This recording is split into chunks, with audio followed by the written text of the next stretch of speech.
What you have done to this man and his family is beyond disgusting. It is incompetent. Absolutely incompetent. You're killing him. You're killing him.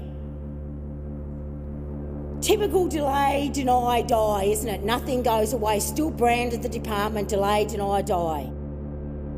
This is what you are doing to our veterans. This is what you are doing. Okay, I've had it up to here with DVA. I've absolutely had it. I don't know how the veterans out there are able to take it, because I'm not far from breaking point myself. And as for the guys working in my office, how they have not got Comcare claims in yet is beyond me. And I can tell you, I'm at a point where I don't know what else to do. You can keep fighting and fighting, and the Department of Veterans Affairs still will not admit it has a massive problem. It's completely in chaos. There are veterans out there who are dying before they can get help from the department that's supposed to be looking after them.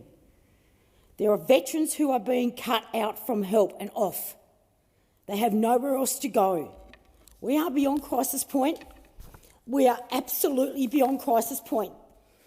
And to be honest, I'm scared, I'm angry and I'm frustrated, but underneath it all, I'm terribly afraid. I don't like to show it and it doesn't come naturally to me, but I am frightened. I'm frightened for my mate, Brad Fewson. I've told you guys in here before about Brad. Brad served 10 years in the Australian Army, including in East Timor. He's a 41-year-old national hero. He's put his body on the line for our country. He's saved life and limb for people and children who couldn't protect themselves. But his time in service has broken his body. The ADF broke his body. Repetitive shockwaves to his head have given him brain damage and Parkinson's. His brain no longer commutes effectively with his heart. His body will suddenly slump over, he gets feverish and he fatigues easily. And 2 or 3 times a day he has what he calls an episode where he freezes and cannot speak or move. God love his life, Laura, and their young boys who have to resuscitate him frequently, because delays in his treatment have made his brain injuries worse. All of this has left him with Parkinson's disease, early onset dementia, respiratory failure and full autonomic dysfunction. His condition is terminal. Not only that, his mental health is absolutely busted. He's the kind of guy who stops 40 metres behind a car at Macca's drive-through because his road it'll blow up. And he's not the only veteran. Like so many other veterans, he carries the shadow of war around with him everywhere he goes. Laura keeps him going. She's his rock. She gives him the strength he needs to carry on. She does everything she can to keep him here. But his situation is getting so bad, and there's only so much she can do. My heart breaks for both of them and their children, and I can't tell you enough just how worried I am about what's about to happen to Mr. Fewson. I don't want to have to attend this man's coronial inquest. I've seen too many veterans die and I can't watch him go as well. I just can't. It's way too many. I am begging, at begging point, and if you need me to get down on my hands and knees, God, I will. The Department of Veterans Affairs, please help this man. Please help him. Please help him. You know what needs to be done. I know what needs to be done. We all know what works. We just need the people in leadership to have the will and the courage to get it done. It's all there on paper for you. Brad is one of the first veterans in Australia to get hyperbaric oxygen therapy. It absolutely transformed him. It keeps him alive. It gives him the oxygen it needs to keep him alive. He's gone completely from being out of it to being back to himself again. He can talk again with it. He can write again with it. He can speak words. He can say to his wife, I love you. And speaking those words, I love you, that's what the therapy gave him the strength to do. But Department of Veterans Affairs are not going to pay for him to get that therapy anymore. They won't pay for him to get to Melbourne so he can have the therapy he needs to take his next breath of oxygen. They won't pay for his accommodation while he gets the therapy he needs. They've basically cut Brad off, waiting for him to die.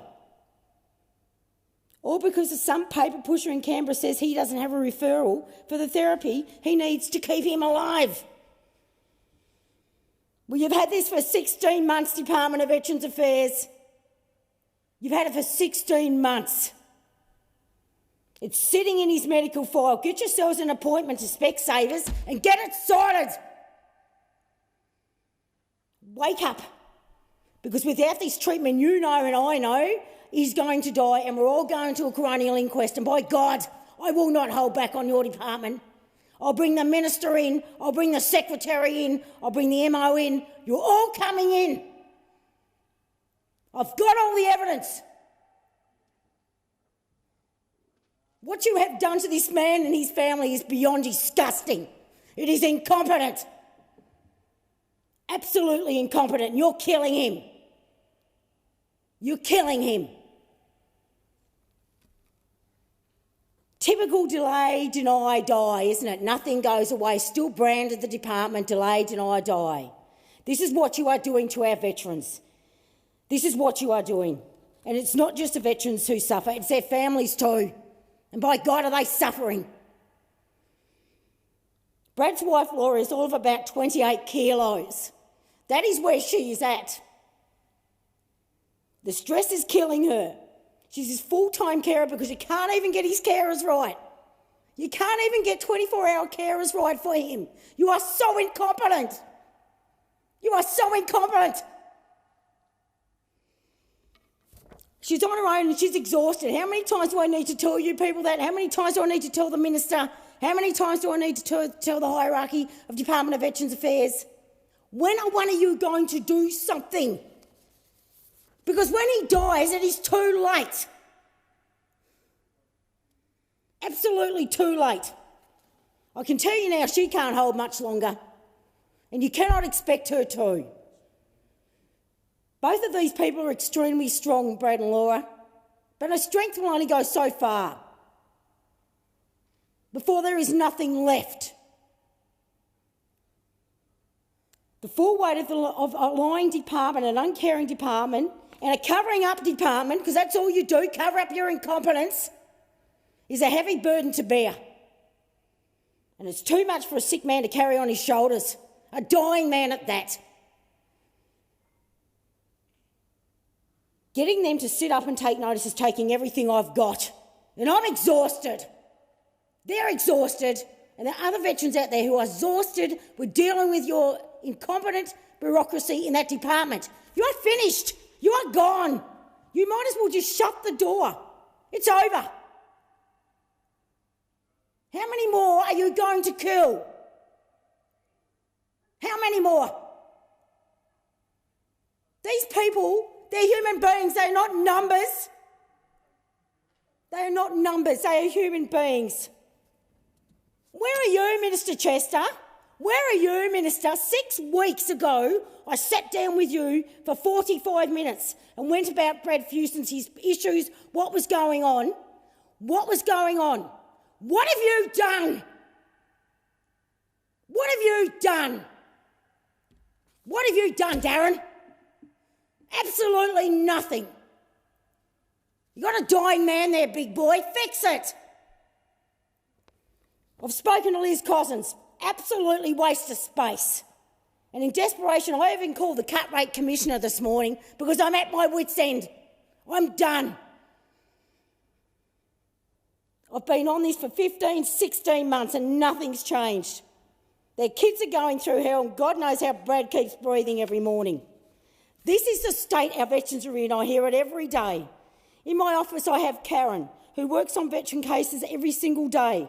There have been 1,200 of them come through our books since I've been back in Parliament. And they've come for help. And the government and the department can pat themselves on the back all they like, but me and my team, we know what's going on the ground, and so does everyone else out there. You are not fit for purpose. You are finished. For goodness sake, Stop mucking around with their lives and call a Royal Commission. It is enough. And God help you if you do not help Brad and his family in the next 24 hours. Because I swear to God, it'll be the biggest coronial inquest you'll ever see. Because I'll be there on the stand. I'll be there with all your cover-up, your material and your lies on what you have done to this man and his family. God help you!